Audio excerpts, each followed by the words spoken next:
So, hello YouTube world. This is two sunsets. So you'll see here that one on the right is the collaboration I did with Patty Puckett, and that was my previous video. You'll see here on the left is another sunset. And actually, this is a collaboration I did with Patty too. But actually, I chose to submit the one on the right. So this video is showing you the process of creating this one here. Now, this was quite a lengthy video, so I have chopped a little bit, well, quite a lot out actually.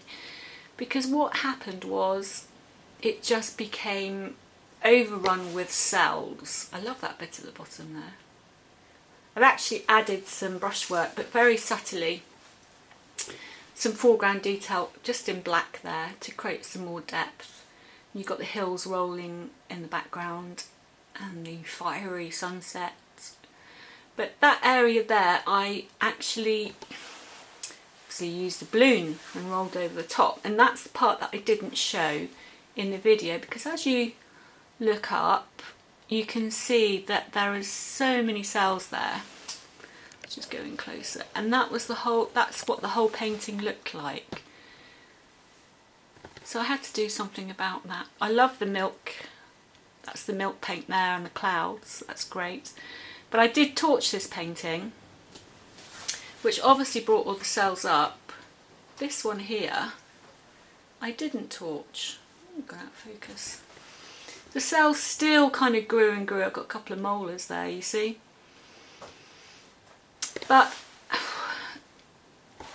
I haven't got my usual pouring medium at the moment, and maybe that's why. So I hope you enjoy this video.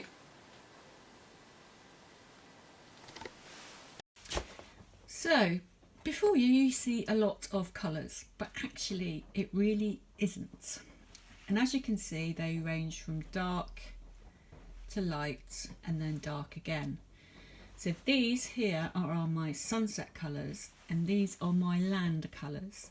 So what I'm going to go through now, attempt to do anyway, is explain what colours I'm using, because colour is really important to me. And I very rarely use colours straight from a tube these days. So we have Arteza Carmine Red, which is this here. But I have added its complementary colour, so I've added a little bit of green. Why have I done that? So red on the colour wheel, green is its opposite colour. I have done that because I don't want my colours to be so saturated. In other words, I don't want them so bright and vivid. I've also got Arteza Orange Yellow, which is this one here. And I've also added a bit of blue to that, but only a tiny bit, because I want it knocked back. I've also got Arteza's Mid Yellow, and again I have added a tiny bit of blue violet to that, so it's not so vibrant. And I have got Arteza's Mauve Pale. I haven't added anything to that, I don't think. I might have added a tiny bit of green. Now, those are my main colours for my sunset. But what I've done is with the red, as you can see, I have a darker hue. And I've just simply added, I think I added a bit of burnt umber to that, to darken it up. To the mauve, I wanted a pale of mauve, so I added some iridescent pearl, Golden's iridescent pearl, just a couple of drops neat in there. This lighter orange is actually a mixture of the Arteza's orange yellow and yellow together there. Oops. And I've also got a darkened version of it, again added a bit of burnt umber. To my yellow I've got all of these here. I've just added white and pearl in various degrees to get the hue that I want. So this is my palest hue. Don't need very much of it there. My land colours. So I'm going to put down a base of, this is left over pearl black and indigo blue, I think, or Payne's grey, from a peacock pour that I did a couple of days ago. I have, I think this is Van Dyke brown. I have Mars brown. Mars brown? Yes, Mars brown. And I have Sangria red, which is kind of a reddy burnt umbery. And left over from another pour, this is gold mixed with red, I think. I think I might not use that. I might use it for just some highlights. We'll see. So you probably think, what on earth are you going to do? So I'm going to explain that now. So I've decided to do 4 flip cups here. So it'd be a graduated sunset effect. Don't forget, this is fluid art. And then there's going to be a foreground, a land at the bottom here in darker colours, which I'm going to swipe. Now in the flip cup, I'm going to inject the milk paint. Now I have 3 different strengths of milk paint. This first one is PBO 47 Violet with grey milk paint. So I don't have any white milk paint and I don't have any white satin enamel. I only had grey, which I ordered ages ago by accident. My pouring medium is Floetrol and Liquidex pouring medium 2:1. So 2 parts pouring medium, 1 part paint. And water to thin it out. So that's my first one. My second one, I've no idea. I think that is just milk paint mixed with some Van Dyke brown and some pouring medium.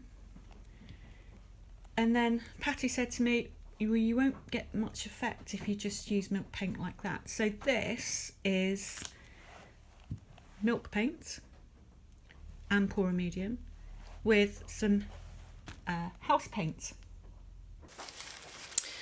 I also have my paper towels here,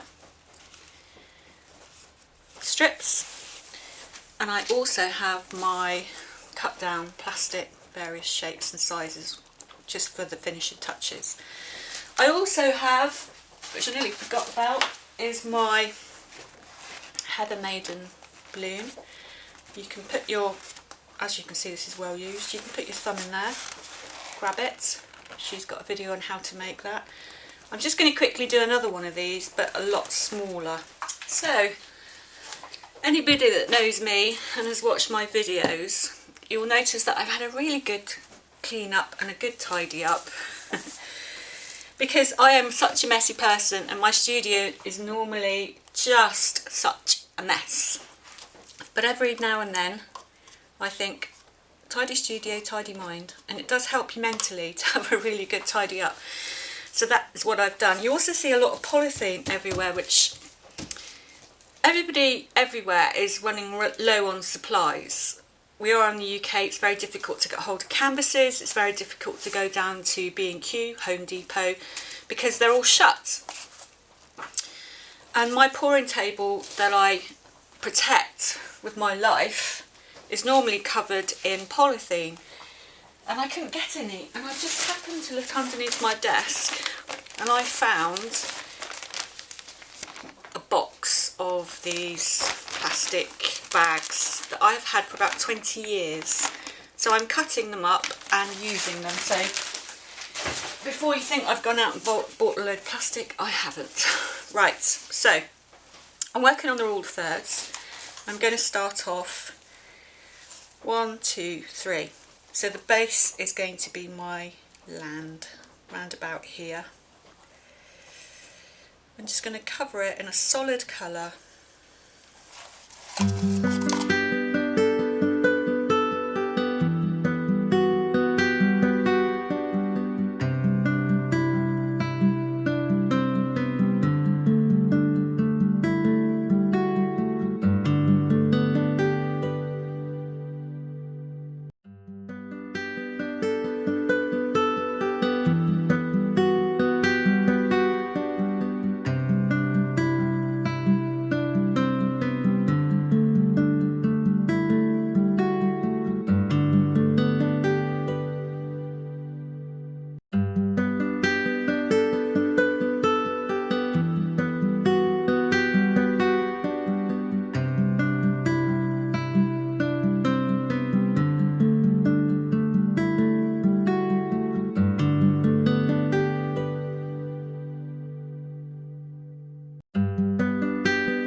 So, I have retained a little bit of the flip cup up at the top there.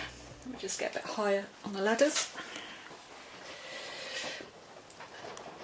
So at the top, it's just too many cells for me, and I'm not a cell person, and I wish I never torched. I think I said that earlier. But I quite like this area here.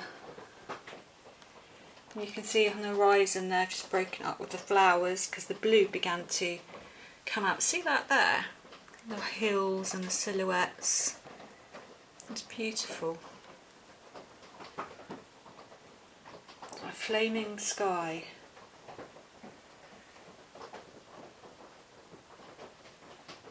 Might even just play around with it a bit more. Stop, stop, stop. But yeah, this was a challenge, Patty. Would I do it again? I think I've learnt a lot, and probably I would have another go. So thank you for watching, and thanks, Patty.